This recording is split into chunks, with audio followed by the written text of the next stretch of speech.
The interesting thing about me watching Bridgerton season 4A is that I was very much aware and was, as a matter of fact, waiting for the season to explore the crucial theme of what it means to remember your place and make the active choice to step out of it, because that call, that refrain, is a central part of Sophie's relationship with Araminta in the book An Offer from a Gentleman by Julia Quinn, which, for those who aren't keeping track or are unaware, is Benedict's book.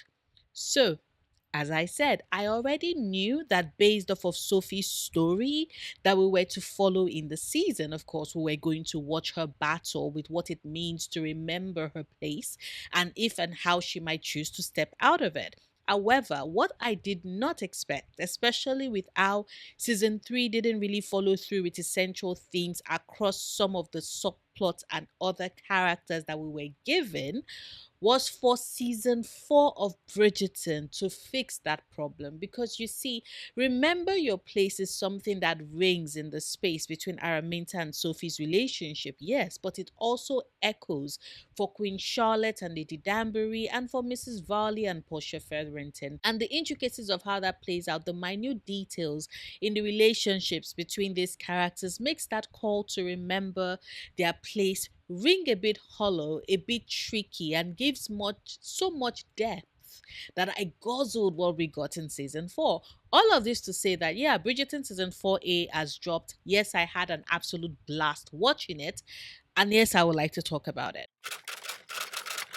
Of course, before I get into all of that, I would, as always, like to say a big thank you to my lovely Patreons and YouTube members whose support have been instrumental in helping me continue to make content, especially since I started doing this full time at the start of last year, which was the last time I was in paid employment. And a special shout out to Lena, Sherry, and Holly for their extra support. You get all the hearts and kisses to mwah. If you too would like to support me on Patreon or become a YouTube member to enjoy certain perks, even get a shout out, the link to do so is in the description bar. Now, with all that said and done, let's come back to Bridgerton season 4, which had me swooning so hard because, hallelujah, the love declarations are back, you all. Will I ever forgive Jess Brownwell for robbing us of an epic love declaration between Penelope and Colin in the previous season? No, I will not. They are both writers, for Christ's sakes. How are they not waxing lyrical, poetic, giving us sheer feral energy with their declarations that would become an earworm that the internet cannot forget? Pauline deserved that too, damn it. Anyway, as I was saying, whilst I was swooning about Bridgerton coming back to form with season 4 and how the story worked things around to redeem the absolute colossal jackass that was Benedict in the books, like, trust me, book Benedict with how he got Sophie to come with him to London and pushed her into his mother's employ with all that agenda and everything that followed afterwards. I wanted to enter the book and strangle him. Thankfully, they didn't do that. They didn't do show Benedict dirty like that. And before anyone makes a comment that doesn't that then make Benedict boring in the show, I disagree. Since they are still able to keep the core of the conflict at the heart of his relationship with Sophie, which is the fact that he is a gentleman and she is a maid, and the most he can offer her is to have her be his mistress, even though that is antithetical to everything Sophie desires due to her own backstory and history. But I'm sorry, I digress. I'll go into further details on how all the men in Sophie's life failed her in some way in another video. This one, however, is about how remember your place is a line that resonates across multiple characters in the season and is tied directly to their individual stories and arc in season 4. Please note that remember your place is not quite the same as know your place, which people sometimes alternate their usage to.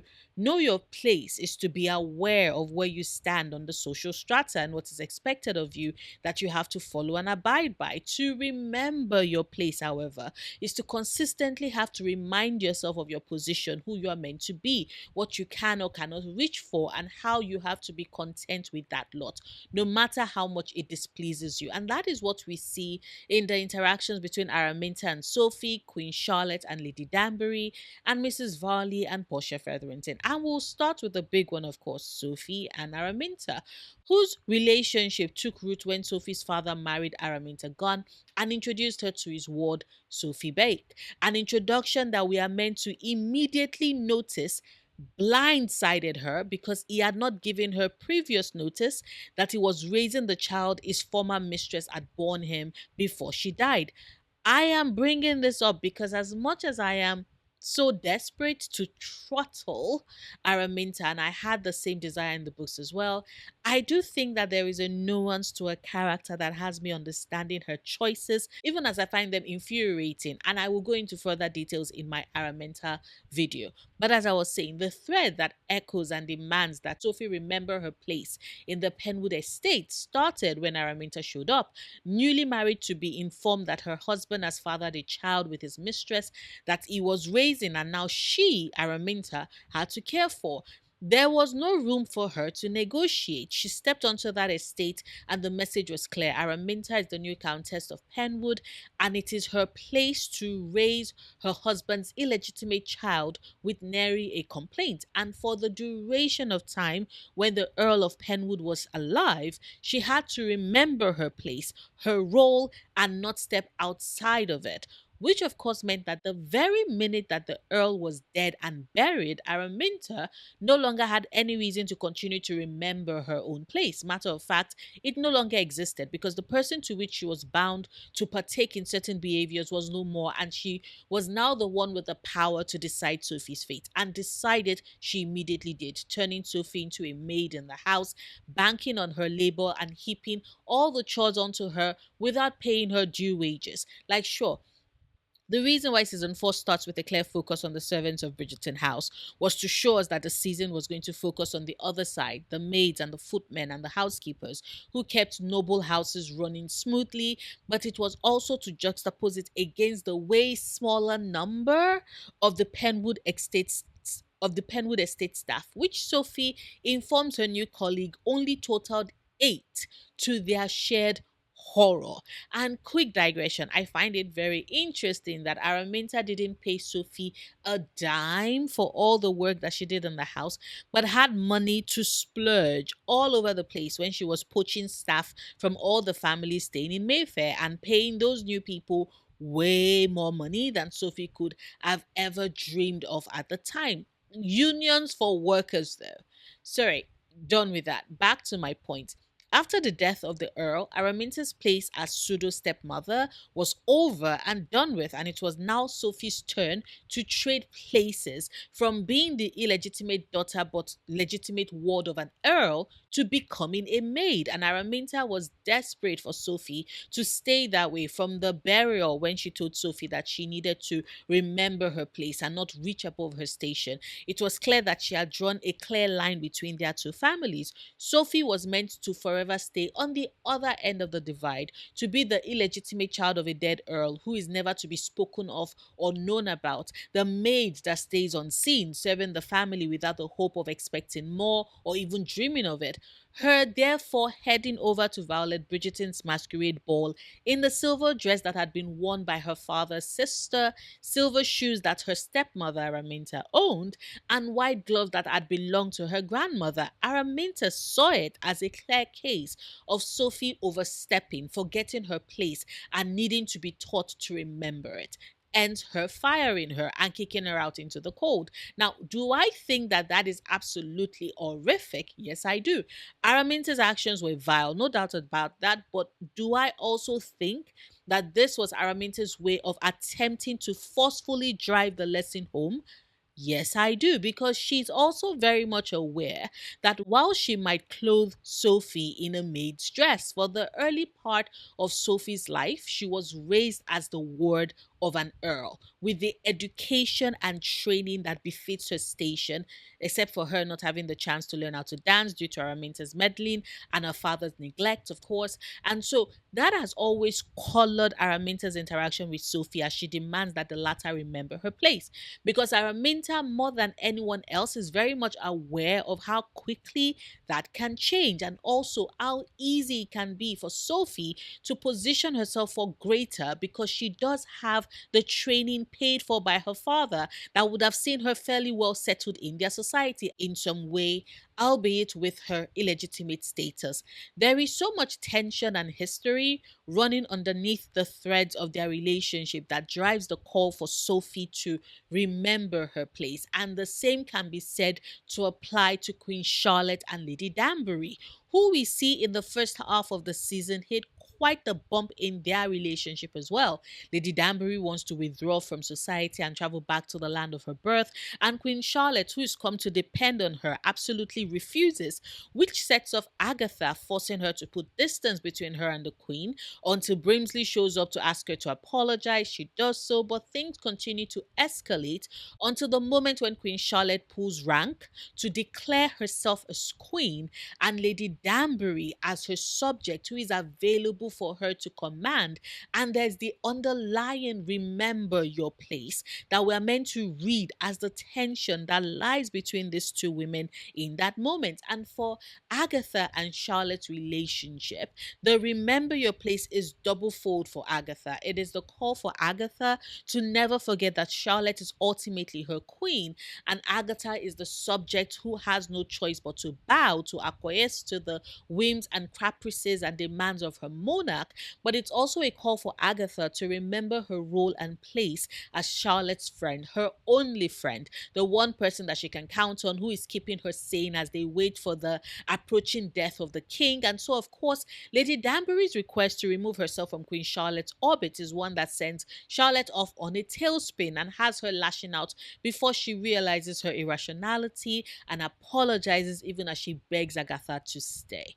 And then there is Mrs. Varley and Portia Featherington, who, after having been approached by Araminta Gunn, who spent all of this time poaching qualified staff from the other households on Mayfair, turns her attention to the Featheringtons, specifically Mrs. Varley, in her role as housekeeper. Of course, Varley uses this opportunity with the hopeful intent that she will be able to get a salary bump from Portia. And I found the interaction between Varley, Portia, and Philippa a very interesting one, a very telling one, because first, Philippa tries to bring up the fact that it's unseemly to talk about money amidst family. And then when Varley is able to voice her request to Portia for a raise, Portia at first tells her that she would consider it, and then chooses to gift her some of her old clothes as a sign of her gratitude, after informing Varley that she doesn't have any money, only to follow it up by going shopping for more clothes shortly afterwards. And when Varley brings up the fact that Portia having money to shop means that she had lied about not having enough money to pay Varley what she's worth, we once again have that underlying moment of remember your place, except that this is a bit different from the Araminta and Sophie situation, because whilst Araminta's push for Sophie to remember her place is meant to have her set apart from their family so she can continue to exploit Sophie as a maid, Portia's is to try and convince Varley that she's a member of the family and thus should be all right with being exploited by said family. And I, of course, do appreciate the irony that this conversation is had against the backdrop of Araminta's own machinations, as she's the one who's offered Miss Varley the housekeeping job with better pay. It is interesting to me to see that across these different character interactions, the push for them to remember their place and just take whatever it is that is being doled out to them is always being done by the person, the one who holds more power over them, and it's often wielded as a tool to keep them in line, which makes things even more interesting because it is clear that the season is going to explore these characters, making the active choice to throw caution to the wind, pay zero attention to their station or place, and instead aim and reach for more beyond it. Sophie is clearly doing that with her romance. And whilst I'm not going to go into book details so I don't spoil the events of season 4B from the books, for those that have not read it yet, just know that the height that Araminta doesn't want Sophie to climb, the expectations placed on what her relationship with Benedict should ideally be by virtue of the fact that he's the son and brother to a viscount and she's simply a maid, all of that gets turned on its head because Sophie Bake refuses to remember her place in a good way. And whilst these interactions with Lady Danbury and Queen Charlotte isn't in the books, I do see Lady Danbury getting her way at the end of the day. I firmly believe she's going to go home with the blessings of the Queen in tow. What this would mean for Hyacinth's season, should we get it, I don't know, because Agatha Danbury is important for Garrett Sinclair. So all we can do is wait, I guess. And of course, there's Varley, which I'm pretty sure we can all agree that it's not really the Featherington household, is it, without Mrs. Varley? She is the glue to Portia's side, the second half of Portia's airbrain schemes. Portia and Mrs. Varley are two sides of a whole, and maybe it's because she's become such a fixture in the life of Portia Featherington, helping us sniff out Marina's secrets and forging the documents that transferred the Featherington title to the firstborn male heir of her daughters. Maybe it's all of that that has made us also buy into the whole bit of Varley being a part of the family. But circumstances have clearly shown that ultimately she isn't. And it is also clear that with everything that she puts up with the Federings in the household, Mrs. Varley more than deserves that raise. And by the gods, I fully expect that season 4 will end with her having gotten just that. And best believe that I will be cheering her on, because damn it, Portia Featherington can afford to pay Mrs. Varley above living wages.